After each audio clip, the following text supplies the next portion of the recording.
Communiqué de presse du secrétariat général de la Conférence épiscopale nationale du Congo, SENCO.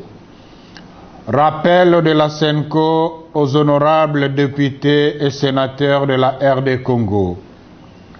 Au lendemain de la rentrée parlementaire de septembre 2020, le secrétariat général de la Conférence épiscopale nationale du Congo, SENCO, se fait le devoir de rappeler aux honorables députés et sénateurs de la République démocratique du Congo quelques recommandations utiles leur faites par les archevêques et évêques membres de la SENCO et qui sont encore d'actualité, à savoir 1. Adopter avec vigilance des lois justes qui garantissent la tenue des élections et assurer le contrôle de l'exécution du budget concernant les élections. 2. Relayer effectivement les aspirations profondes du peuple au changement et ne pas voter des lois qui ne rencontrent pas le bien du peuple congolais. 3. Se mettre réellement au service du peuple qui a opté pour le changement.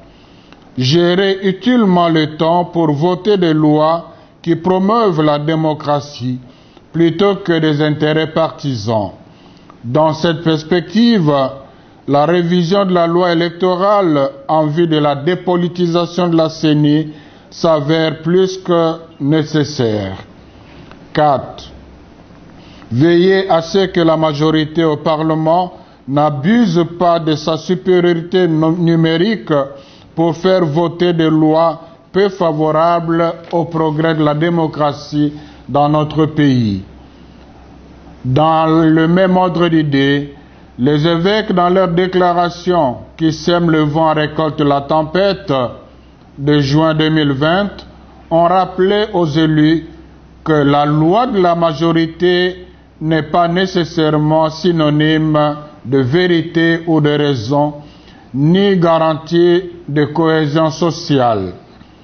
Une majorité parlementaire, si légale soit-elle, perd sa légitimité quand elle est déconnectée des intérêts et du bien-être du peuple. 5.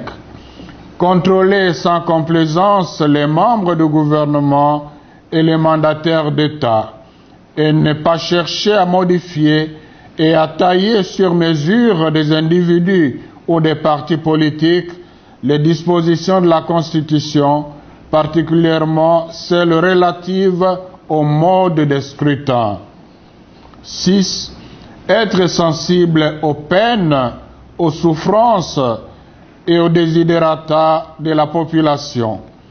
Respecter les dispositions réglementaires de l'organisation de l'opposition au niveau de l'Assemblée nationale et être à l'écoute des forces vives du pays afin d'amorcer des réformes consensuelles nécessaires pour la consolidation de la démocratie. 7. Le secrétariat général de la SENCO demande au peuple congolais de demeurer unis et vigilants pour barrer la route à toute majorité ou minorité qui tenterait de prendre en otage notre pays et notre avenir par des subterfuges politiques dilatoires. Que par l'intercession de la Vierge Marie, Reine de la paix, le Seigneur bénisse la RD Congo et ses habitants.